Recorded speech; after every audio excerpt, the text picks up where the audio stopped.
Maria! Saan ka galing? Bakit lagi kang nawawala tuwing gabi? Huwag mo nang alamin, Mark. Para sa'yo rin to. Sabihin mo nga, Maria. May lalaki ka ba? Anong ginagawa niyo sa dilim? Tumigil ka na! Hindi mo gusto yung malaman na totoo. Pipiliin ko ang sakit ng katotohanan kaysa sa kasinungalingan. Ako ang dahilan ng mga bangkay na natagpuan nila. Ako yung halimaw na hinahanap nila. Maria, mahal kita. Kahit ano ka pa. Hindi mo dapat sabihin yan, Mark. Dahil ikaw ang susunod kong pagkain.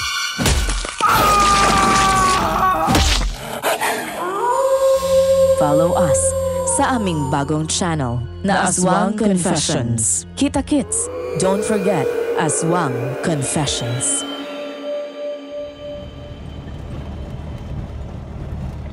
Mahal? Salamat Salamat pumayag kang sumama sa akin pa uwi dito sa probinsya ni nanay. Wala na rin naman kasi akong magagawa, mahal. Mukhang hindi naman talaga tayo titigilin ni mama hanggat hindi tayo na ikakasal eh. Kaya mas okay na rin tong bumukod tayo sa kanya. Para na rin hindi kayo ma-stress ng magiging anak natin. Lalo na't ilang buwan na lang lalabas na siya. Kaya nga gusto ko rin namang maikasal na sa'yo. Sino ba namang babae ang ayaw maiharap sa altar, di ba? Kaya lang wala Dumating sa atin tong si baby. Hindi lang talaga tayo magawang maintindihan yung nanay mo. Ayaw lang talaga yata niya sa akin. Ano ko ba naman, mahal? Hayaan mo na. Huwag mo nang gaano isipin si mama. Basta kapag nakaraos tayo, pakakasalan agad kita. Pasensya ka na talaga sa kanya ha. Masyado kasing reliyoso ang pamilya namin. Kaya hindi talaga aprobado sa kanilang pagsasama ng wala pang kasal. Hayaan mo na. Masaya naman dito sa probinsya ni nanay. Sayang nga lang at kung kailan nakauwi na tayo rito for good, wala na siya. Matagal ko na talagang gustong umuwi rito Sana nakauwi tayo ng buhay pa si nanay. Bakit ba naman kasi bigla-bigla na lang siyang pinuha sa akin? Oo. Bakit sumisimangot ka na naman? Huwag ka nang malungkot, okay? Sigurado ko kung nasan man si Nanay Gloria ngayon, masaya na siya. At wala nang dinaramdam na sakit. Ay, tama ka, mahal. Dapat, masaya lang. Sabi nga sa akin ni nanay noon, kapag dito ro tayo tumira sa probinsyang kinalakihan niya, magiging maaliwalas ang pagsasama natin kasi magaan ang buhay dito. Hindi kagaya sa Maynila. Dito, malaya tayo. Walang sisita sa atin. Yun naman pala Smile na ulit, okay? Ay, teka. Ayun na pala yung terminal ng jeep. Bababa na tayo. Halika na, mahal. Isang maaliwalas at mapagpalang araw po sa lahat ng nakikinig ngayon dito sa paborito kong horror channel sa YouTube. Ang Kwentong Takip Silim. Itago nyo na lang po sana ako sa pangalan kong Charlene o mas kilala sa tawag na Cha na mga nakakakilala sa akin ng personal.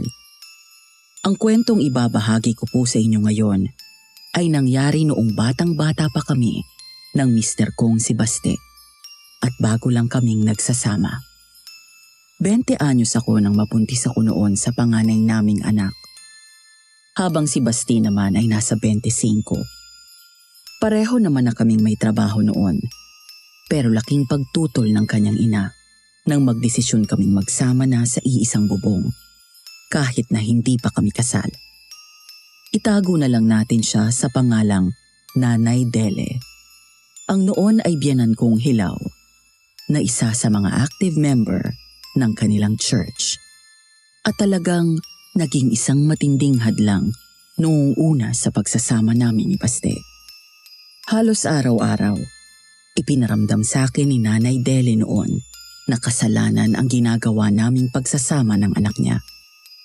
Madalas niya akong bungangaan at dahil doon ay madalas din niya akong naipapahiya sa mga kapitbahay Manila o mga kapwa church members na dumadalaw sa kanilang bahay para mag-Bible study. Hanggang sa napiko na ako at hindi ko na kinaya ang dinadanas ko sa kanila. Buti na lang, mabait at may paninindigan ang napili kong maging ama ng anak ko. Kaya naman nagdesisyon din siyang bumukod na at pagbigyan akong doon na lang tumira sa iniwang bahay sa akin ng yumao kong nanay. Alam din kasi ni Baste na noon pa lang, pangarap ko na talagang tumira doon. Kahit kasi nung buhay pa ang nanay ko, hindi talaga kami napatira doon ng matagal. Dahil sa Maynila na halos ako pinalaki, lalo't doon na siya nangangatulong para may maipangtusto sa akin. Pero simula pagkabata ko pa lang, punong-puno na ako ng magandang impresyon sa lugar na yon. Dahil sa mga kwento sa akin ni nanay, maganda raw doon, masarap ang buhay, kasi pwede kang mag-alaga ng hayop o magtanim ng mga gulay-gulay sa bakuran. Malaki naman ang sakop ng lupa namin. Higit sa lahat, mababait daw ang mga magkakapitbahay, kahit na hindi naman sila magkakadugo. Malayo rin sa magulo at maingay na mundo sa Maynila. Insan, ikaw na nga ba talaga yan? Diyos ko, namiss talaga kita ng sobra. Tagal din nating hindi nagkita ah. Ate Lorena! Oo, ako nga to. Namiss din kaya kita.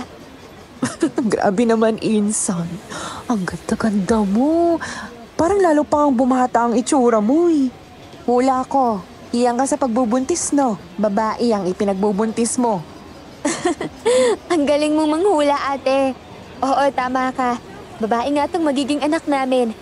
Ay, siya nga pala. Munti ko nang makalimutan. Si Baste nga pala. Tatay nitong magiging anak ko. Hello. Magandang hapon sa'yo, Ate Lorena. Asawa mo? Akala ko ba hindi natuloy ang kasal niyo? Kaya mag-isa ka lang na uuwi rito sa atin siya. Hindi ko pa asawa, Ate Lorena. Live-in partner pa lang. Naudlot nga ang kasal namin dahil nabuntis ako. Pero hindi naman kami naghiwalay, no? Di yata tayo nagkaintindihan o nagkausap tayo sa telepono. Ang mahal kasi ng tawag eh. Ganun ba?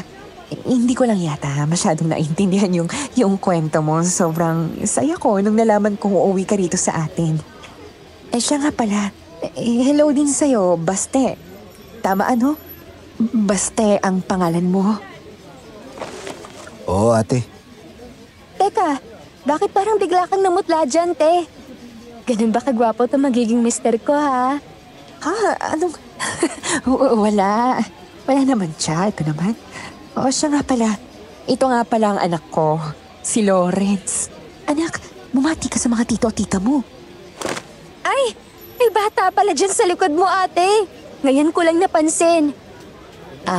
Pasensya ka na. Mahihain kasi tong pamangkin mo, kaya tago ng tago. Hindi talaga itong madalas makihalubilo, lalo na sa mga hindi niya kakilala. Parang ako lang nung mga bata pa tayo, ano? Ganyan din kasi ako nun eh. Hello pala sa'yo, Lawrence. Ako nga pala si Tita Cha. Ilang taon ka na? 9 na taon na siya, Cha. Sensya na ulit ha, hindi kasi mahilig magsalita tong pamangkin mo. Sobrang mahihain talaga siya, pero hindi naman siya pipe. Nagsasalita rin siya kapag nagugustuhan niya. Ay, ganun ba? Sayang naman. Ang cute-cute pa naman niya. Manang-mana sa tita. Oo nga pala, Ate Lorena. Bakit nga pala sinundo mo pa kami rito sa terminal? Akala ko ba doon na tayo magkikita sa bukana ng baryo? Diba, doon naman ang daan itong jeep? Naku, nakalimutan ko kasing sabihin sa'yo nung nagtawagan tayo sa telepono na hindi na ganun kadaling bumiyahe papunta dito sa atin mula sa bayan. Wala na kasing dumadaan na kahit anong sasakyan doon. Kasi nasa dulo na raw ang lugar natin at medyo matarik ang daan. Kaya kapag lalabas kami kailangan pa namin magrenta ng tricycle. Kaya ayun, naisip kong abangan na lang kayo rito. Ay, ganun ba? Nako, ano bang ginagawa ng mga politiko sa atin? Wala man na ba silang aksyon? Ay, pero salamat ate ha. Kaya lang, sana hindi mo na lang isanama tong si Lawrence. Baka mapagod siya masyado sa biyahe eh. Wala rin kasi ako mapag-iiwanan sa kanya sa bahay, Cha. Bakit? Nasaan pang kinakasama mo ate? Nasa trabaho pa? Bigla na lang noong nalungkot ang mukha ng pinsan kong si Ate Lorena nang mabanggit ko ang kinakasama niya. Saka siya biglang umiling. Napakunot agad ang noo ko. Pero dahil doon, Pati na rin sa naging reaksyon niya kanina nang malamang may kasama akong nobyo. May ideya na agad ako kung bakit. Hindi pa man siya nagsasalita. Iniwan na kami ni Kuya Nelson mo. Ha? Bakit naman ate? Nako, mahabang kwento. Sa bahay na lang natin pag-usapan, kaya tara na. Umuwi na tayo muna bago dumilim. Hindi maganda kung gagabihin tayo sa daan.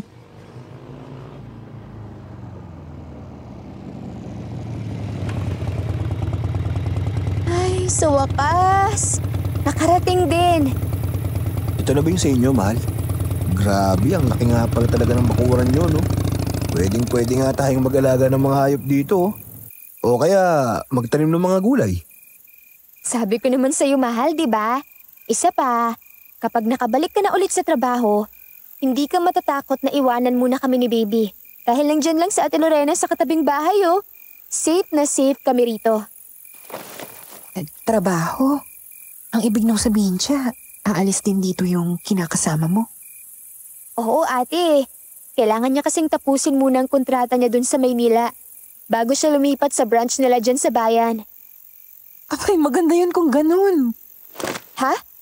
Anong ibig mong sabihin ate? Ang ibig kong sabihin, maganda yun na may trabaho pa rin siya kahit nandito siya sa probinsya. Kahit naman mas mura at mas magaan ang pamumuhay dito, kaysa doon sa Maynila, mahirap pa rin magpalaki ng bata ngayon, no? Pera pa rin ang kailangan ninyo, Cha. Handa na ba kayong dalawa? Tama ka naman doon ate. Pero nakalive pa ng 3 linggo si Baste. Dahil nga sasamahan niya muna ako makapag-adjust dito sa atin bago siya bumalik ng Maynila. Isa pa, gusto ko rin kasing magbakasyon muna siya. Ang sipag kaya nito ate. Ngayon lang siya titigil sa trabaho eh. Ano? Ate, kanina ko pa napapansin. Ang weird mo mag-react. May problema ba kung nandito si Baste? Wala naman, Cha. Ang akin lang, paano gastusin niyo sa loob ng 3 linggo kung hindi pala magtatrabaho itong kinakasama mo? Ate, ano ka ba? Siyempre may ipon kami, no? Siyempre, hindi naman papayag tong si Baste na wala kaming kakainin dito. Ganun ba? Pasensya ka na, Insan, ha? Nag-aalala lang kasi ako sa'yo. Ayoko kasing maranasan mo kung ano ang naranasan ko kay Kuya Nelson mo. Kaya nagkakaganito ako. Ate, ano ka ba? Ayos lang ako, no? Mabait ang napili kong lalaki. Hinding-hindi niya ako sasaktan. Ayos lang yun, Ate Lorena. Naiintindihan kita. Nagpapasalamat nga ako na ganyan kalaki ang malasakit mo sa kanya.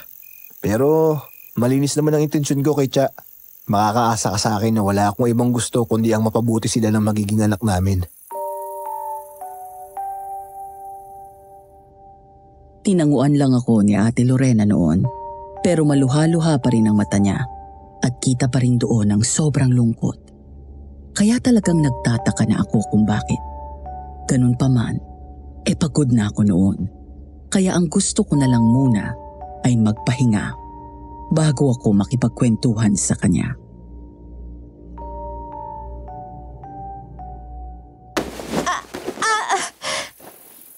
Ano nangyayari sa'yo, Cha? Ayos ka lang ba? Diyos ko! Ate, ang OA mo. Sumipa lang ang baby ko eh. Naku mahal, baka naman napagod na rin si baby sa biyahe. Halika na, pumasok na muna tayo sa loob para makaupo ka na at makapagpahinga. Titimplahan kita ng gatas. Ang sweet naman ng mahal ko. Sabi sa'yo ate, mahal na mahal ako niyan. Mukha nga. Teka ate, sino yung babaeng yun? Ha? Aling babae?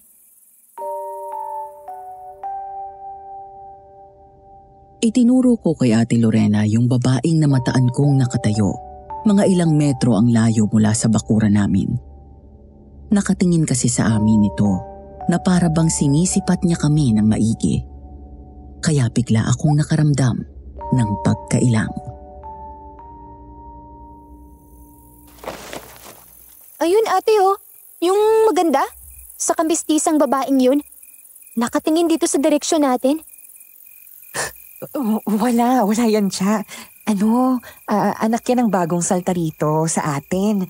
Wag mo na lang siyang pansinin. Usap-usapan kasi rito na may sira siya sa pag-iisip eh. Ang mabuti pa, pumasok na tayo sa loob. Huwag niyong buksan ang bintana para hindi pumasok ang hamog sa bahay. Tutal, malapit na rin namang gumabi. Okay.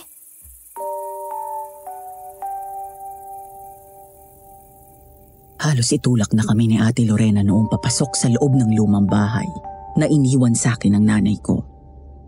Kaya lalo pang tumindi ang pagtataka ko noon sa mga ikinikilos niya. Simula nang magkita kami kanina, hindi ko alam kung bakit biglang nagbago ang ekspresyon niya. Nang malaman niyang titira sa bahay si Baste kasama ko. Parang may gusto siyang sabihin sa akin ng mga sandaling yon, pero nagdadalawang isip siya kung itutuloy ba niya o hindi. Mahal, ito na pala yung gatas mo. Ipapasok ko lang sa kwarto itong mga gamit natin ha. Pagkatapos maghahain na ako para sabay-sabay na tayo ni na Ate Lorena ng kumain ng hapunan. Sige, mahal. Thank you. Oh, ate. Wala na si Baste. Sabihin mo na kung ano ba yung kanina mo pa gustong sabihin sa akin. Aha? Naku, ate. Huwag ka nang maglihim pa sa akin. Kilalang kilala kita. Alam ko kapag may tinatago ka. Kaya sige na. Sabihin mo na. Ano ba yung bumabagabag dyan sa isip mo at kanina ko pa napapansing parang aligagang-aligaga ka? Kasi... Ano ba yan? Nakakagulat naman yun. Ano yun, pusa? Sinasabi ko na nga ba, nandito na siya, Diyos ko. Ha? Ano bang binubulong mo dyan sa kisame, ate? Nakasan mo nga at hindi kita maintindihan eh. Ay, grabe namang maghabulan ng mga pusa rito, ate. Parang masisira na yung bubong. Hindi pusa yan siya. Ha? Eh ano? Magandang gabi sa inyo, Sonia. Pasensya na kayo. Biglaan lang ang pag-uwi nitong pinsan ko at ng asawa niya. Kaya hindi na ako nagpaalam sa inyo. Sana naman, hayaan niyo na silang magpahinga. Huwag kayong mag-alala. Ipapakilala ko naman sila sa inyo bukas. Parang sirang bigla na lang sumigaw ng ganon si Ate Lorena na para pang may kinakausap siya habang nakatingla pa rin sa bubungan ng bahay. Ako naman noon, takang-taka kung napapano ba siya. Hindi ko tuloy alam noon kung ano ang sasabihin. Nakatingin lang ako sa kanya, na lukot ang mukha ko. Hanggang sa biglang lumabas si Baste sa kwarto. Oh, anong nangyayari dito? Ano yung ingay niyo yun? Tsaka, bakit parang nakakita kayo ng multo dyan? Huwag kang maingay, Baste. Hindi pa siya umaalis. Ha? Ate, bakit ba? Ano ba kasi talagang nangyayari dito? Nawiwerduhan na ako sa'yo Pasensya na kung hindi ko agad nasabi sa inyo kung ano talaga ang sitwasyon dito sa baryo natin. Hindi ko na kasi talaga alam. Akala ko mag-isa ka lang kasi uuwi dito sa atin. Pasensya ka na talaga. Gusto ko lang naman ng kasama. Oh my gosh, Ate Lorena! Bakit ka umiiyak? Ano ba talagang... Pero bago ko pa man nun matapos ang itatanong ko kay Ate Lorena, muli ay ginulat na naman kami ng isang kakaibang tunog sa labas ng bahay. Tunog na animoy malalakas na pagaspas ng pakpak ng isang napakalaking ibon. Sonia, alam kong ikaw yan. Makinig ka naman sa akin. Gusto ko lang makasama ang pinsan ko dahil patagal ko na siyang hindi nakikita. Dito na sila titira ng asawa niya simula ngayon. Kaya sana naman ay maging mabait din kayo sa kanya. Ate Lorena! Sino bang kausap mo dyan? Aswang. Aswang. Napalingon ako bigla noon sa pamangkin kong si Lawrence nang bigla na lang itong nagsalita matapos niyang higitin ang laylayan ng suot kong t-shirt. Kunot ang noo ko nang mapagtanto ko kung ano ang salitang binanggit niya. Anong sabi mo, Lawrence? Pakiulit nga. Aswang po, Tita Cha. Aswang po ang kausap ni Mama. Lawrence! Hindi ko mo yung bibig mo. Baka marinig ka niya. Gusto mo bang magalit siya sa'yo? Delikadong galitin ng mga yan. Ate, ano bang sinasabi ni Lawrence? Saka na lang natin pag-usapan yun siya, ha? Sasabihin ko sa'yo ang lahat kapag may pagkakataon na. Basta, pakinig lang muna kayo sa akin. Dito lang muna kayo, okay? Huwag kayong susunod. Lalabasin ko lang muna saglit si Sonia. Pero, ate... Mahal, hayaan mo na lang muna si Ate Lorena. Mukha namang alam niya ang ginagawa niya eh. Salamat, Baste. Ikaw na muna ang bahala dito sa asawa mo, pati dito kay Lawrence. Saglit lang ako. Huwag kayong lalabas.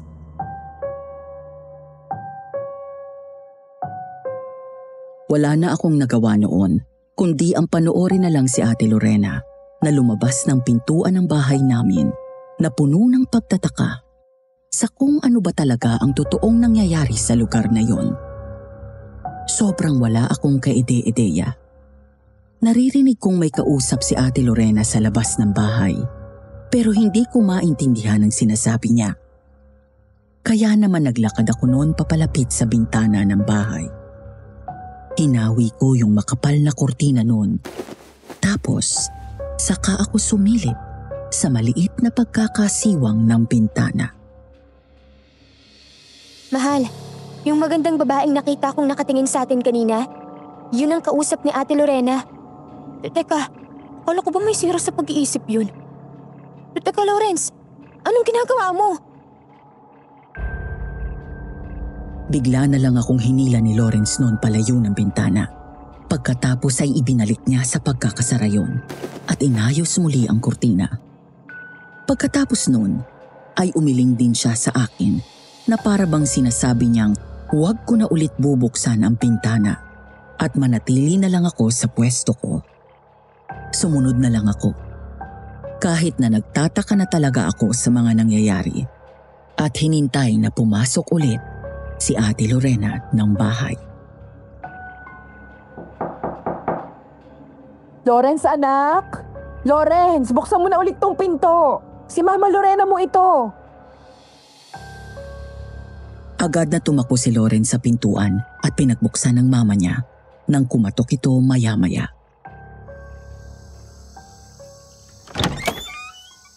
Ate Lor, Kumain na tayo ng hapunan. Pagkatapos, magpahinga na tayo. Bukas na tayo magkwentuhan at mag-usap. Bumati lang daw sa atin ang kapitbahay. Kaya naisipan niyang dumalaw pero umuwi na rin siya pagkatapos namin mag-usap. Lawrence, anak, dito muna tayo matutulog ngayong gabi, ha? Sasamahan natin sina Tita Cha at Tito Bastemo para makapagpahinga tayo na maayos. Sige na, tulungan mo na lang maghain si Mama para makakain na tayo. Ate Lorena, mag-usap nga tayo. Cha, kung ano man ang gusto mong itanong sa akin, huwag ngayon. Ipagpabukas mo na. Sasagutin kita pagkasikat ng araw kapag sigurado na akong walang nakikinig sa atin. Halika na, kumain na tayo. Maaga kaming natulog ng gabing yun. Mabuti na nga lang at dinalaw agad ako ng antok sa kabila ng matinding pagtataka at kabang nararamdaman ko dahil sa ikinikilos ni Ate Lorena. Siguro, dala na rin ang matinding pagod sa naging biyahe namin at sa pagbubuntis ko.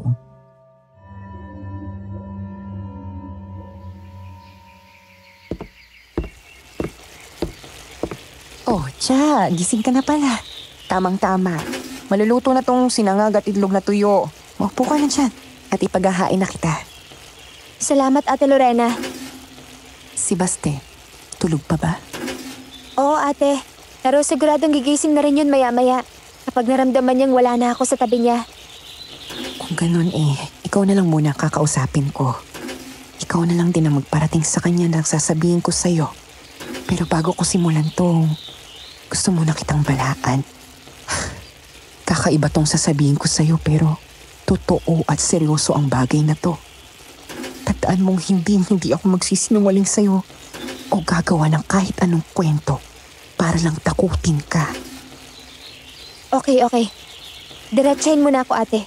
Kagabi mo pa ako binibitin. Kasi nga, Cha, itong baryo natin, hindi na to kasing saya na mga kwento sa'yo noon ni Chang. Ibang-iba na ang baryong to, Cha. Simula nang dumating dito ang angkan ni Mang Ador. Sinong Mang Ador? Ang ama ni Sonia. Ang pinuno ng angkan ng bagong salta rito. Bakit? Ano bang mayroon sa kanila at parang takot na takot ka? Ano ba sila, mga sindikato? Ano bang klaseng mga tao sila? Para katakutan mo sila ng ganyan. Sunod-sunod ang naging pag-iling ni Ate Lorena sa tanong ko. Halata sa mukha niya na hindi niya alam kung paano ipapaliwanag sa akin ang gusto niyang sabihin. Ang totoo niyan, Cha, hindi sila mga tao. Mga aswang sila. Ano? Pinaglaloloko mo ba ako, ate? Kwentong kutsero lang yung mga aswang-aswang na yan. Ano ka ba? Maniwala ka sa akin, Cha. Totoo ang mga aswang. Totoo sila. At kaya kong patunayan yan sa'yo. Halika, sumama ka sa akin. Bigla na lang hinigit ni Ate Lorena noon ang kamay ko at dinala sa bakuran namin kung saan matatanaw mo mula roon ang dalawang malalaki at bagong tayong mga bahay na mga ilang metro din ang layo mula sa amin. Nakikita mo ba yung bahay na yun, Cha? No. Sige, tanawin mo ang itsura ng bubungan nila. Tapos sabihin mo sa akin kung ano yung napapansin mo. Teka, bakit may malalaking butas sa bubungan ng dalawang bahay na yun, ate? Dahil dyan sila dumadaan sa gabi, Cha. Oras na magpalit sila ng anyo at ilabas na nila ang mga pakpak nilang hindi nagkakasya kung sa pintuan sila dadaan. Pakpak? Oo, mga pakpak. Mga pakpak na halos kawig na mga paniki. Ngunit mas malaki pa at may pino at itim ang mga balahibo na tumitiklop lang tumatakip sa buong katawan nila kapag matutulog na sila sa umaga. Kakaibang angkan ng mga aswang na yan, Cha. Dahil hindi sila takot na ipakita sa mga tao ang tunay nilang itsura. Kapag dumadaan ka sa harap ng bahay ng mga yan at sinusubukan mong sumilip sa bintana nila, makikita mong mga nakatiwarik sila habang balot na balot sa mga sarili nila. Yung mga pakpak nila nakabalot sa katawan nila. Gaya ng paano rin matulog ang mga paniki. Diyos ko! Bakit hindi mo agad sinabi sa akin to, ate? Alam mo namang buntis ako, hindi ba? Delikadong lagay namin ang anak ko sa lugar na to. Hindi naman basta-basta nananakit o nabibiktima ang mga aswang na yan, Cha. Kaya nga hanggang ngayon dito pa rin kami nakatira, di ba? Kahit ang mga iba pa nating kapitbahay, normal pa rin ang pamumuhay nila. Sa totoo lang, mas naging ligtas pa nga itong lugar natin simula nung dumating ang angkan nila. Dahil hindi na dito nagpupuntahan ng mga sindikato at rebelde para magtago sa mga otoridad. Isa pa, hindi sila tulad ng iba pang lahi ng aswang na nababalitaan natin dahil hindi nila hilig kumain ng mga buntis, sanggol, matatanda o bata o kahit yung mga may sakit. Iba ang gusto nila, Cha. Ano bang gusto nila? Mga binata. Mga lalaking wala pang asawa o hindi pa kasal. Ano? Bakit? Anong klaseng hilig yan? Hindi ko nga rin alam kung bakit ganun siya Hanggang ngayon pala isipan pa rin sa aming mga taga rito yung tungkol dyan. Basta ang alam namin, madalas mangunsunada ng mga binata si Sonia, ang nag-iisang anak at unika iha ng pinuno nilang si Mang Ador. Alam mo kasi, usap-usapan dito kasi na malapit na raw mamatay si Mang Ador sa sobrang katandaan niya. Kaya naghahanap na sila ng papalit sa kanya. Puro kababaihan kasi ang miyembro ng lahi nila. Kaya kailangan nilang humanap ng susunod na pinuno at ang balak nila gawing aswang din ang sino mang binatang mapupusuan ni Sonia. Kaya lang ano, ate? Kaya lang, kailangan muna nitong pumasa sa lahat ng pamantayan nila. Dahil kung hindi, imbis na gawin nila itong asawa, gagawin nila itong pagkain. Wala rin nakakaalam na kahit sino sa amin kung anong klaseng pamantayan pa yun. Ilang beses na nga naming nakitang may kinukuha silang binata rito, Cha. Kadalasan, mga miyembro ng sindikato na napapadpad dito sa atin para magtago. At ang lahat ng yun, hindi na nakalabas pa sa 2 bahay na yan. Kaya ba ganun na lang ang reaksyon mo kahapon? Nang makita mong kasama ko si Baste, ate? Oo. Ang totoo, natatakot ako para sa kanya. Ang totoo kasi niyan, Cha, si Nelson. Isa siya sa mga nakursunadahan ni Sonia. Dahil alam niya, hindi pa kami kasal. Kaya maituturing niya pang binata si Nelson. Na kahit 2 taon na nun ang anak namin. Diyos ko, ate! Huwag mo sabihin, kinain din nila si Kuya Nelson? Malakas na tumagungdong noon ang dibdib ko nang maisip na baka yun nga ang nangyari kay Kuya Nelson. Kaya ito biglang nawala. Mabuti na lang, umiling si Ate Lorena at nakayukong nagpaliwanag sa akin. Hindi, Cha. Hindi naman sa ganun. Wala nangyaring masama kay Nelson dahil nung unang beses pa lang na napansin niyang ibang ipinukol na tingin sa kanya ni Sonia, umalis na agad siya sa lugar na to. Nagpakalayo-layo siya. Kahit kami ng anak niya, hindi namin alam kung saan siya nagpunta. Hanggang isang araw, nagpadala na lang siya ng sulat sa akin. Kalimutan na lang daw namin siya. Ano? Iniwan ka niya? Kayo ni Lawrence? Kasalanan ko rin naman siya. Masyado akong kampante na hindi kami sasaktan ng angkan ni Namang Ador. Dahil nakakasalamuhan naman namin sila ng maayos. Matagal na akong inaaya ni Nelson na umalis sa lugar na to pero takot ako eh. Mas takot akong makipagsapalaran sa ibang lugar kaysa makisama sa mga aswang na wala namang ipinapakitang masama sa amin nung una.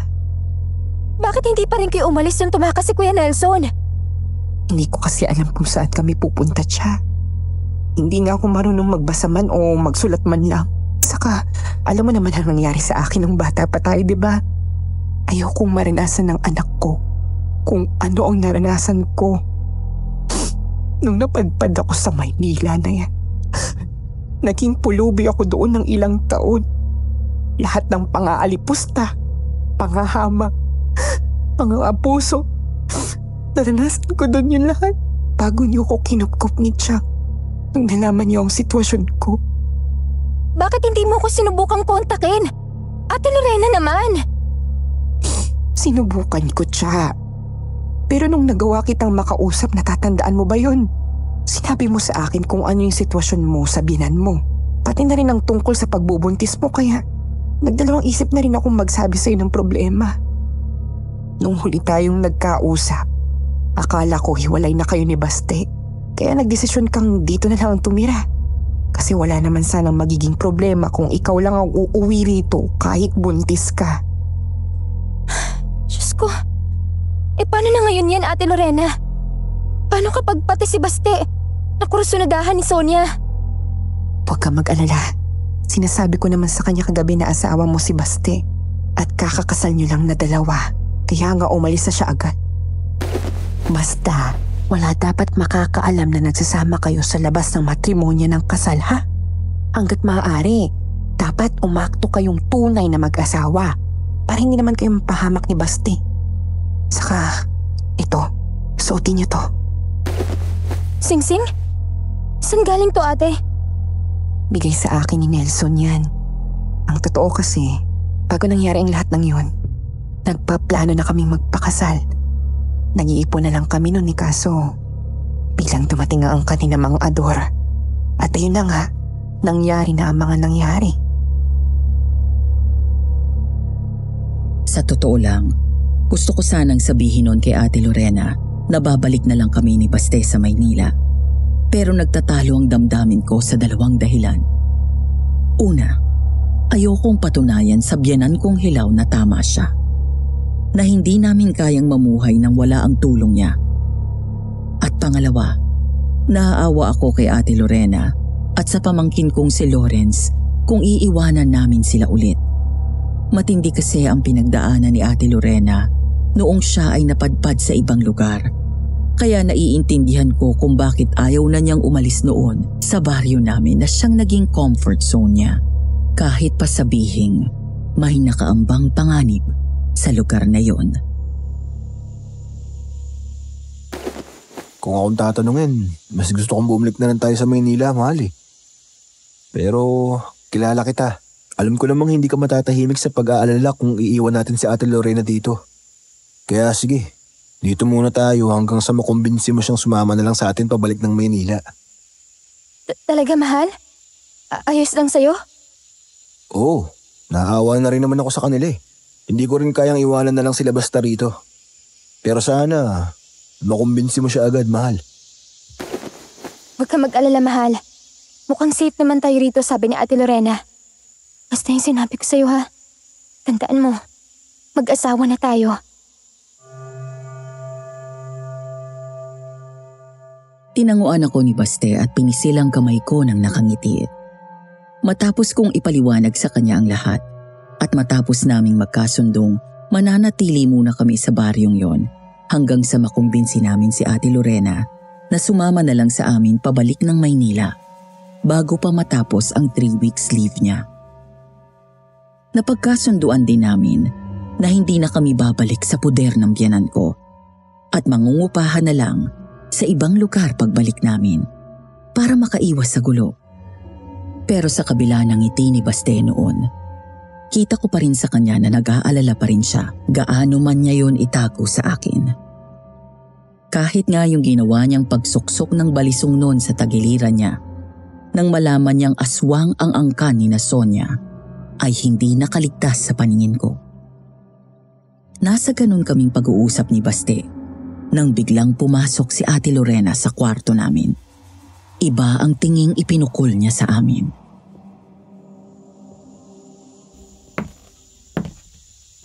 Andiyan na sila sa labas. Cha, Baste, gusto nila kayong makilala. Ate, sigurado ka bang safe makipag-usap sa kanila? Pataas pa naman ang sikat ng araw ngayon, Cha. Hindi rin naman sila umaatake ng ganitong oras kaya halika na, kasama nila si Mang Ador. Si Sonia? Mahal, huwag kang mag-alala. Nandito lang ako. Baka ikapahamak pa natin kapag humarap ka sa kanila na masyadong kabado. Sorry. Basta tatandaan yung dalawa. Harapin niyo sila pero huwag kayong hahakbang sa labas ng pintuan. At huwag na huwag niyo rin silang iimbitang pumasok sa loob ng bahay. Kapag kasi inimpitan niyo sila, para niyo na rin silang binibigyan ng permisong pumasok dito ng kahit anumang oras. Sige Ate Lorena, tatandaan namin yan. Kung gano'n tara na at baka mainip pa sila.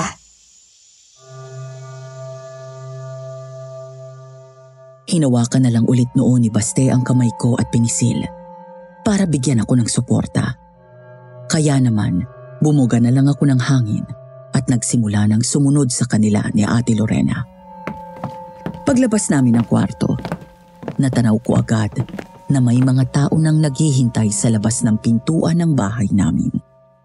Nakaharap sila sa loob at nag-aabang sa paglabas namin ng tahimik. Agad na nagkatagpo ang mga mata namin ng maganda at mistisang babaeng yon, si Sonia. Magandang tanghali sa inyong mag-asawa. Maligayang pagdating dito sa baryo. Magandang tanghali din ho. Ako si Baste. Ito naman ho ang asawa kong si Charlene. Ador naman ang pangalan ko. At ito ang anak ko, si Sonia. Kamusta kayo? Masaya akong makilala kayo sa wakas. Humihingi nga pala ako sa inyo ng paumanhin. Dahil sa ginawang pang-iistorbo nitong anak kong si Sonia sa inyo kagabi. Pasensya na kayo't minsan na lang kasi may mapadpad na bisita dito sa baryo. Oo nga. Humihingi ako ng tawad sa inyo. Alam kong natakot ko kayo kagabi. Tahimik lang akong nakikinig sa kanila na mga sandaling yon. Dahil sa totoo lang, ay masyado kong takot na ibuka man lang ang bibig ko. Sobrang lakas nga ng pagdagungdong noon ang dibdib ko. At pakiramdam ko'y maiihina ako sa kaba. Kung hindi lang panay ang pisil ni Baste sa kamay ko na hindi niya binibitawan, iba ang ipinakitang tapang ni Baste na mga sandaling yon. Lalo kong humahanga sa kanya dahil alam kong natatakot din naman siya. Pero kalmado pa rin siya sa harap ng mga kakaibang nilalang na yon. Sa kabila noon, pansin na pansin ko ang paraan ng pagtitig ni Sonia kay Baste na para bang may halong takam dahil makailang ulit ko siyang nahuling napapakagat sa kanyang labi kapag nagsasalita ito.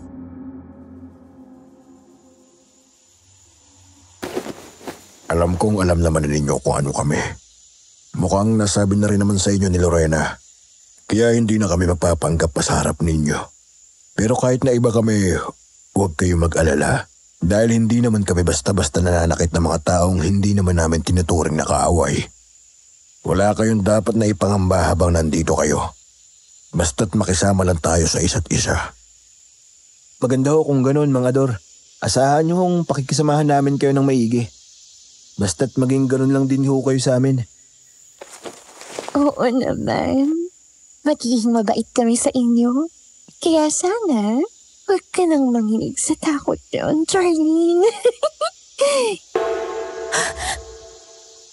Pasensya ka na sa asawa ko, Sonia. Talagang natakot siya kagabi nang bigla akong dumalaw eh. Naiintindihan ko naman yun. Pasensya na ulit kayo sa akin, ha? Ayos lang. Mabuti na rin at nagkakilala na tayo. Maraming salamat po sa pagdalaw niyo sa amin, Mang Ador.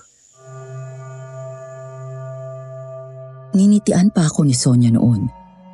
Pero hindi ko talaga magawang ngitian siya pabalik. Kaya tinanguan ko na lang siya. Takot na takot ako. Kaya nakatago lang ako sa likod ni Baste na mga sandaling yon. Kahit na mukhang mga normal na tao lang naman ang kaharap namin. Bagamat napansin kong tama nga ang sinabi ni Ate Lorena sa akin kanina. Mukhang si Mang Ador, malapit nang mamatay. Dahil sa totoo lang ay, mukha na itong bangkay ngayon pa lang.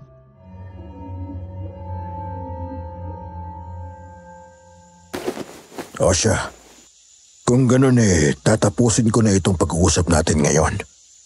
Sa ibang araw na lang ulit tayo magkwentuhan. Makakaasa kayong makakapagpahinga kayo ng mapayapa simula ngayong gabi. Maraming salamat ho. Sige, aalis na kami.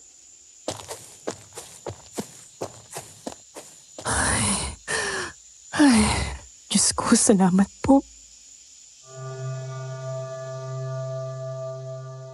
Naging maayos ang mga sumunod na araw ng pananatili namin ni Baste sa baryo. Simula nang makausap namin si Mang Ador, hindi na ulit sila nagpakita pa sa amin. Maliban na lang kay Sonia, na kung minsan ay nakikita kong dumadaan sa tapat ng bakura namin at gumagala-gala. Naayon naman kay Ate Lorena, ay normal na raw sa babae. Pero kahit na ganon, hindi ko pa rin maiwasang hindi kabahan sa tuwing nakikita ko siya. Lalo na at palagi ko pa rin siyang nahuhuling nakatingin noon kay Baste. Malagkit ang tingin niya. Mukhang nangaakit. Pasalamat na lang ako at si Baste noon ay talagang wala yatang nakikitang ibang babae kundi ako lang. Gayong sobrang ganda talaga ni Sonia. Sa totoo lang, kung hindi lang namin alam na aswang siya noon, malamang ay kakabahan akong baka magawa niyang agawin sa akin si Baste. Tumagal din halos ng 1.5 linggo ang pananahimik na mga aswang madambi. Kaya naman kahit papaano noon ay nakampante na kami ni Baste at Ate Lorena. Bagamat patuloy pa rin naming kinukumbinsing sumama na lang sa amin noon ang pinsan ko. Pero talaga yatang yon ang pinakamalas na panahon ng pagsasama namin ni Baste. Dahil hindi rin nagtagal ang kapayapaan sa paligid namin.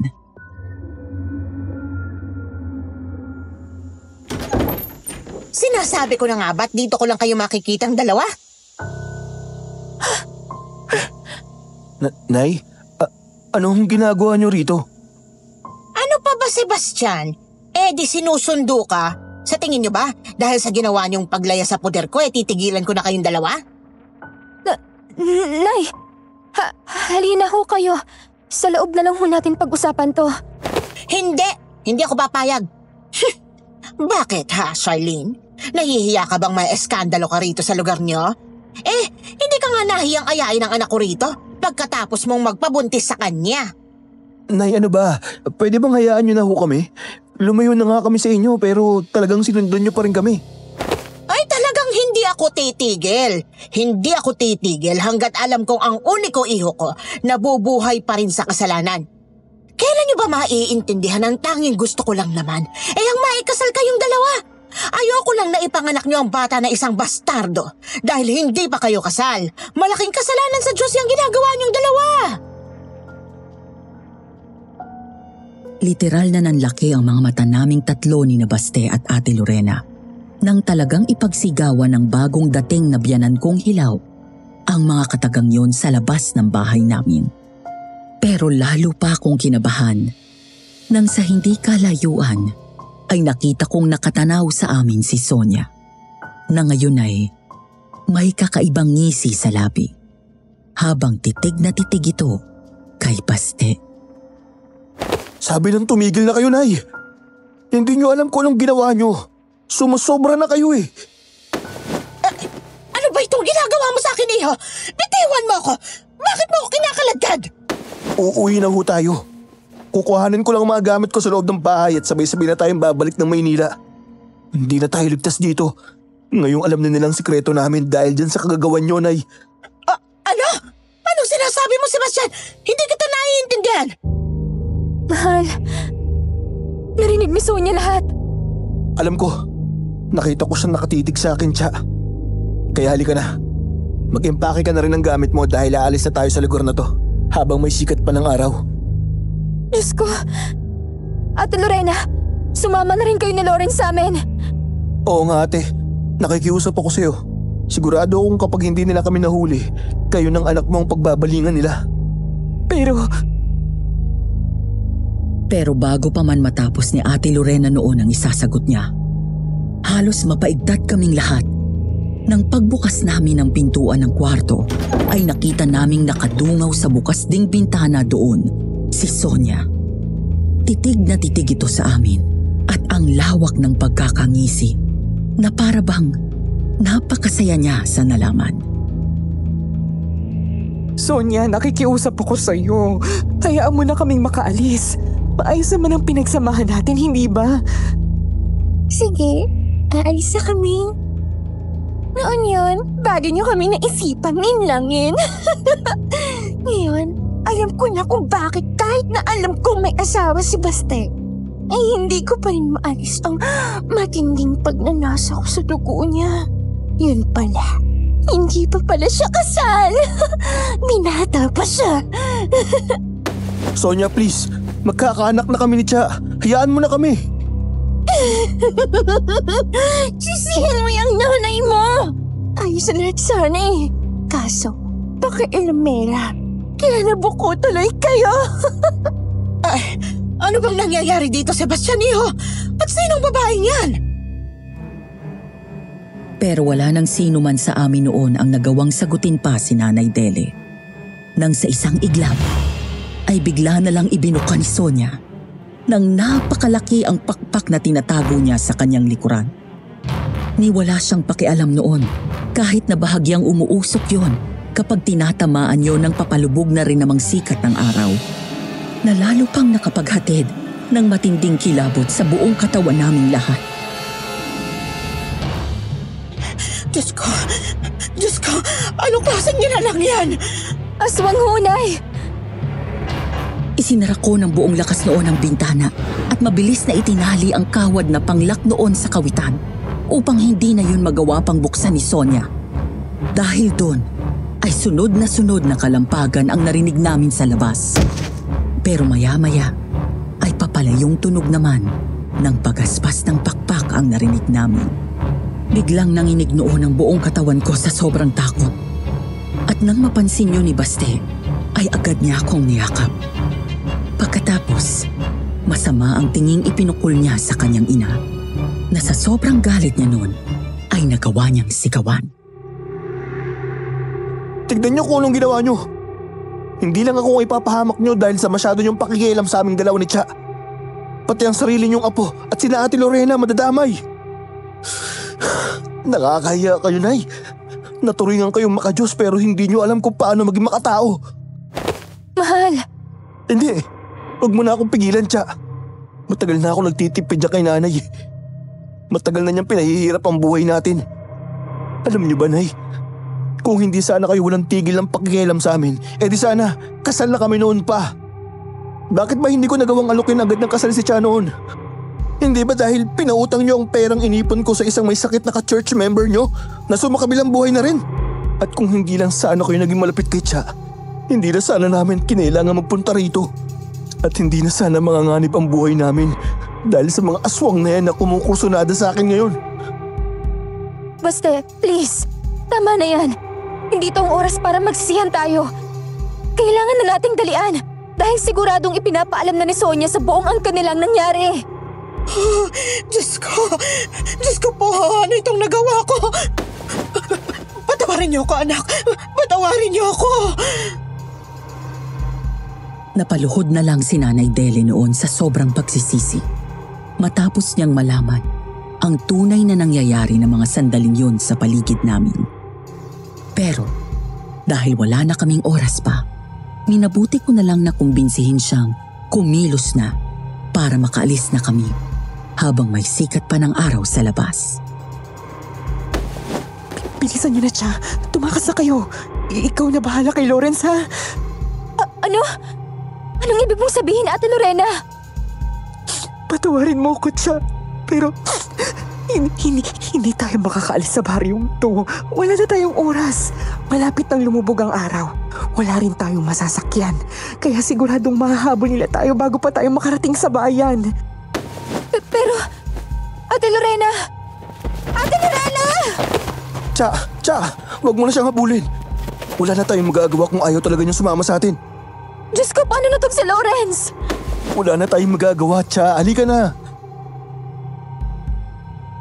Hinang-hina ako nung bigla na lang kaming tinakbuhan ni Ate Lorena habang ang anak naman niyang si Lawrence ay walang kaimo-emosyong sinundan lang ng tingin ng ina.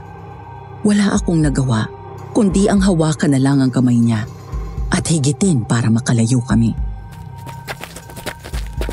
Tita Cha, si Mama po. Sorry talaga, Lawrence. Pero desisyon ng mama mo yun. Hindi na tayo pwedeng bumalik sa loob ng baryo dahil siguradong hahabulin tayo ni... Diyos ko po! Mahal! Ayan na siya! Nasundan tayo ni Sonia! Mahal, bilisan niyo ng tumakbo. Pero mag-ingat ka. Huwag kang madadapa. Mahal na mahal kita. Anong sinasabi mo dyan, Mahal? Anong... Mag-iiba ako ng direksyon, Mahal. Ako lang naman ang hinahabol niya, hindi ba? Ayoko, Baste! Huwag naman ganito! Wala na tayong ibang pagpipilian, Cha. Please, sumunod ka na lang.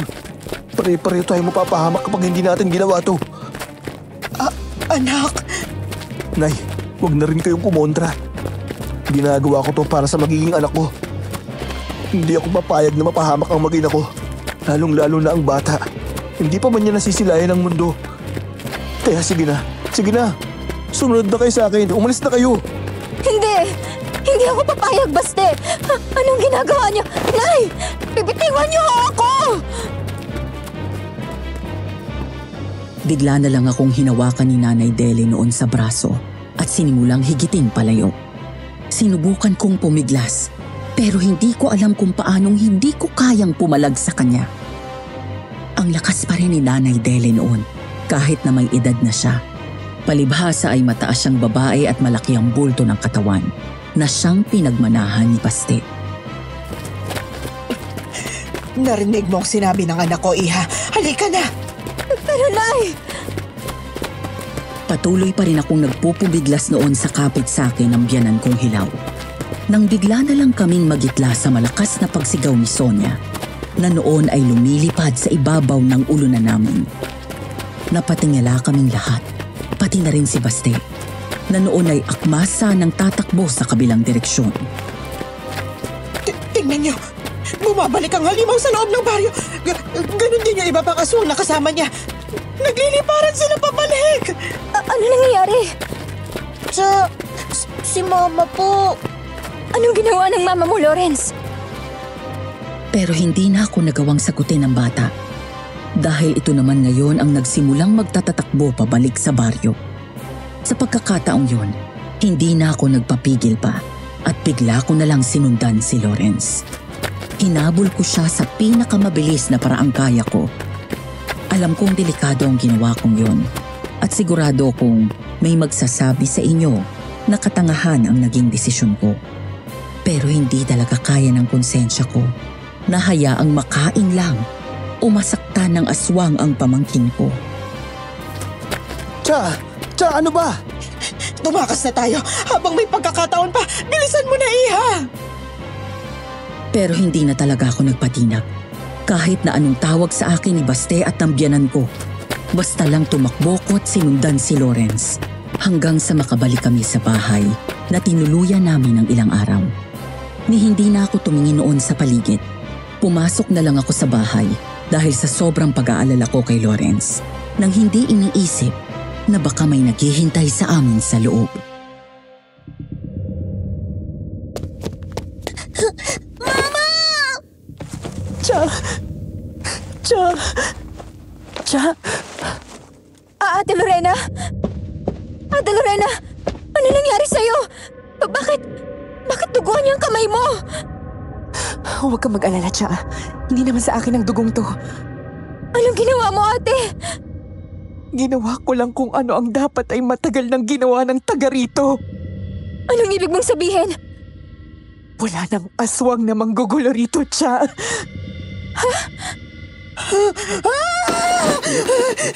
May pugot na ulo! May pugot na ulo dito sa pintuan! Diyos ko po! Tumutulo pang dugo! Cha! Sinong pumugot ng ulo ni Mang Ador? Ako ang may gawa niyan. Nagawa ko. Sa wakas nagawa ko ng iganti ang asawa ko. Sa wakas, nagawa ko ring parusahan ang pumatay sa kanya. Ate Lorena, akala ko ba hindi pa patay si Kuya Nelson? Iyon ang gusto nilang paniwalaan namin ng anak ko, Cha. Para hindi kami umalis ng baryong ito. Pinalabas silang iniwan kami ni Nelson dahil naduwag ito ng makusunadaan siya ni Sonia. Pero lingid sa kaalaman ng mga walang hiyang aswang na yun, nandoon ako ng gabing yun. Nakita ko mismo ng dalawang mata ko kung paano nila dinukot mula sa dibdib niya ang puso at iba pa niyang lamang loob. Nandun ako, Cha, habang pinagpipista nila ang asawa ko. Para bang karning baboy. Matapos siyang hindi pumasa sa pamantayan nila ng pagiging hari. Si Mang Ador mismo ang nag-utos sa demonyita niyang anak na patayin ang kinakasama ko. Diyos ko po, Ate Lorena.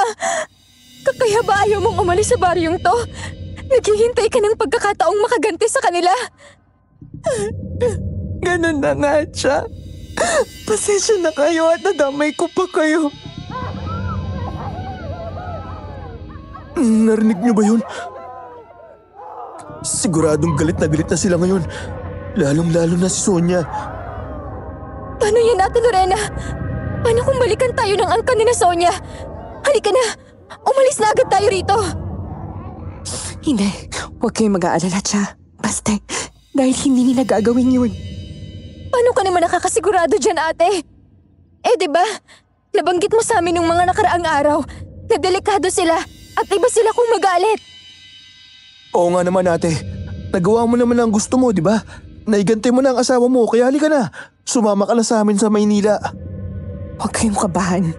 Makakahinga na tayo ng maluwag ngayon. Yung wala nang tumatayong hari sa angkan nila, wala na silang kayang gawin sa atin. Anong ibig mong sabihin? Kaya ganyan na lang sila kaaligagang humanap ng papalit ng hari kay Mang Ador. Yun ay dahil naghihingal na rin naman siya sa sobrang katandaan. Halos patay na ang katawang tao niya. At ang angkan ng mga aswang, Hindi pwedeng mabuhay na walang kinikilalang hari dahil ito ang nagbibigay sa kanila ng lakas.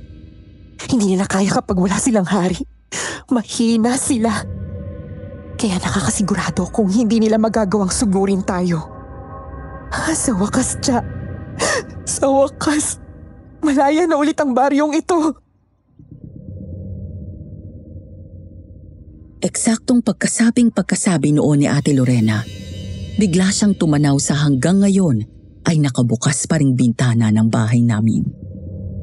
Kaya naman, napalingon na rin kami sa tinitignan niya. Kitang-kita namin ang halos sunod-sunod na pagliliparan ng mga aswang sa himpapawid, gamit ang malalaki at nakapangingilabot nilang mga pakpak. Nag-aalisa na sila sa baryo. Tignan niyo yung mga dating bahay na tinirahan nila. Nasusunog na yun ngayon. Ang baho ng amoy! Amoy nasusunog na naman! Takpan niyo ang ilong niya! Bakit ang itim ng usok na nanggagaling dun sa nasusunog na bahay? Sinusunog kasi nila yun. Kasama ang katawan ng yumao na nilang ngayong pinuno. Kaya ganyan ang amoy niyan. Dahil matagal naman nang nabubulok ang loob ng katawan ng mga aswang na yan. Bakit nila sinunog? Para wala tayong maipakitang ebidensya. Sa mga pulis, sa mga tao. Sakaling maisipang ikwento ang tungkol sa pamamalagi nila rito. Para hindi tayo paniwalaan ng iba. Saan na sila ngayon pupunta niyan, ate? Magtatago na siguro sila, no? Kasi wala na silang hari eh. Pero sunod-sunod ang naging pag-iling ni Ate Lorena, Madam B. Kaya naman nalukot uli ang mukha ko. Hindi, Cha. Mali ka. Sigurado kung magpapalakas lang ang mga yan, hahanap ng bagong lugar kung saan sila pwedeng mamalagi. Tapos, hahanap sila ng panibagong lalaking pwede nilang gawing halimaw na gaya nila para magsilbi nilang bagong hari na mamumuno sa kanila kasama si Sonia. Pero hindi naman na siguro sila babalik dito, ano? Hindi na. Gaya ng sabi ko sa'yo, Cha. Hindi naman nila binabalikan ng sino mang pumatay sa hari nila. Kagaya na lang sa mga lobo. Oras na mapatay mo ang kanilang pinuno, ang magiging tingin na nila sa'yo ay malakas. Kakatakutan ka na nila. Pero teka, ate. Paano mo naman nalalaman ang lahat ng to? Saan mo nakuha yung mga impormasyong yan? Kay Nelson. Bago kasi nila siya mapatay, nagawa muna niyang ikwento sa akin ang lahat ng impormasyong nakuha niya. Nang magpanggap siyang minamahal ni Sonia, malapit na talaga siya noong italagang bagong hari ng mga aswang na yan, kaso nahuli nila siyang naglalagay ng pangontra sa aswang doon sa mismong inihahaing pagkain kay Mang Ador. Iyon ang dahilan siya, kaya hindi siya pumasa sa kanilang pamantayan. Isa kasi sa mga kailangan nilang makita sa lalaking mapipili nila ay ang pagiging matapat na kaalyado ng kanilang lahi. Kailangan talikuran mo ang pagkatao mo bago ka pa maging aswang. Dahil kung hindi mo gagawin yun, gagawin ka nilang pagkain. Tulad ng sinapit ni Nelson sa kamay nila. Diyos ko po, si Kuya Nelson, kawawa naman siya. Nagsakripisyo pa lang dati mong kinakasama, Ate Lorena. Kaya nga sobra na ang galit ko sa mga aswang na yan. Matagal ko na talagang planong gantihan sila. Kaya gusto ko rin magpunta rito si Cha. Para kung sakaling hindi ako magtagumpay, may mag-aalaga at titingin pa rin sa anak kong si Lawrence. Napakadelikado ng ginawa mo, ate. Muntik ka nang mapahamak. Ganun naman talaga ang buhay, Cha. Unahan lang yan. Kung hindi ko ginawa yun, siguradong patay na tayong lahat ngayon. Nagyakapan na lang kami matapos ang pangyayaring yon, Madam B. Halos hindi na nga ako noon matigil sa pag-iyak kung hindi lang ako inawat ni Baste. Mahal, tama na yan. Makakasama yan kay Bibi.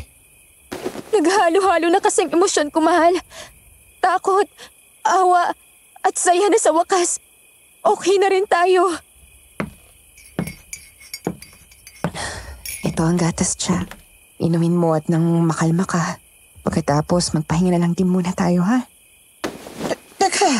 Teka, huwag muna kayong makampante. Bakit naman, Honay? Tingnan niyo itong ulo ng aswang. Bigla na lang may lumalabas sa bunganga niya. Ano? Lumayo ho kayo dyan sa pugot na ulong yan, Aling Deli. Baka kayo ang talunan niyang mutya. Kanina ko pa hinihintay na lumabas yan eh. Sa wakas, nagpakita na rin yan. Mutya? Oo, Cha. Yang mutyang lumalabas sa bunganga ni Mang Ador. Yan ang halimaw na nagbibigay sa kanila ng kakaibang gutom at lakas sa mga aswang. Yan ang ginagamit nila para makapanghawa at maipasa ang pagiging aswang nila. Kaya dapat dyan, pinapatay. Bigla na lang nung tinusok ni Ate Lorena ng kutsilyo ang bunganga ng nakasabit na pugot na ulo ni Mang Ador. Bago pa tuluyang makalabas doon, yung malaking gagambang kulay na itim na mabalahibo at talagang nakapandidiri ang itsura. Dinig na dinig pa din namin kung paano biglang napisat yun dahil sa ginawa ng pinsan ko. Halos bumaliktad naman ang sikmura ko dahil pagkatapos niyang gawin yon, nakita naming unti-unting nalaglag ang mga laman at balat ng ulo. Na para bang bigla na lang itong naagnas at nabulok. Diyos ko, tapos na ba? Wala na bang iba pang mangyayaring nakakakilabot, Ate Lorena? Hindi ko na kinakaya mga nangyayari ngayon. Oo, Cha. Tapos na. Magpahinga na kayo. Kinabukasan, nagising na lang ako sa sobrang ingay na naririnig namin sa may salas ng bahay. Kaya napilitan akong bumangon at tignan kung anong nangyayari. Gulat na gulat ako nang makitang sobrang dami naming bisita noon. Karamihan mga kabaryo namin na hindi maipinta sa saya ang mukha. Kahit sila, hindi raw makapaniwala na nagawang patayin ni Ate Lorena si Mang Ador. Nagawa niyang palayain laban sa nakapangingilabot na kamay ng angkang yon ang baryo namin. Pagkatapos ng lahat ng yon, nagkasundo sina Ate Lorena at mga kabaryo namin na hindi ipagsasabi ang lahat na nangyaring yon para maiwasang makatawag kami ng pansin. Lahat kasi halos kami doon ay gustong manatiling simple at tahimik ang buhay namin. Kaya naman hanggang sa mga oras na ito ay nanatili pa ring lihim na minsan sa buhay namin sa baryong yon ay nagkaroon kami ng ganitong karanasan. Hanggang sa lumipas na ng lumipas ang panahon, bumalik na rin sa normal ang buhay naming lahat. Nang kaparehong taong yon, pagkatapos kong manganak sa panganay namin ni Baste, nagdesisyon kaming magpakasal. Doon din mismo sa baryong yon. Kalaunan nagkasundo na rin kami sa wakas ni Nanay Dele. Lalo na at humingi naman siya ng tawad sa amin ni Baste para sa mga nagawa niyang kasalanan sa amin. Pero mas natuwa siya nung sa wakas ay nagpakasal na kami sa simbahan. Nagkaroon pa kami ni Baste ng 3 anak sa mga sumunod na taon at salamat sa Diyos dahil kahit kailan ay hindi naman na ulit kami nakaranas na inaswang kami o ang mga anak namin. Si Ate Lorena naman nakapag-asawa at nagmahal ulit sa pangalawang pagkakataon. Hindi niya sinabi sa asawa niya ang naging karanasan naming ito at nirespeto naman namin yon. Kahit ang pamangkin kong si Lawrence nanatiling tikom ang bibig tungkol sa bagay na ito. Sa ngayon po, Madam B, malapit na akong mag-senior citizen. Nakahiligan naming mag-asawa na makinig sa channel nyo. Dahil talagang nakaka-relate kami sa mga kwentong inilalabas ng inyong programa. Dahil doon, kaya naman naisipan ko ring magbahagi ng akin. Kaya sana ay nag-enjoy kayo sa pakikinig. Dito ko na po tinatapos ang aking kwento. Maraming salamat uli sa inyo kwentong takip silim. At nawa ay ipagpatuloy nyo pa rin ang ginagawa niyong pagsasalaysay ng mga kwento at karanasan namin. More power po sa inyo. Muli, ito nga pala si Cha. Hanggang dito na lang.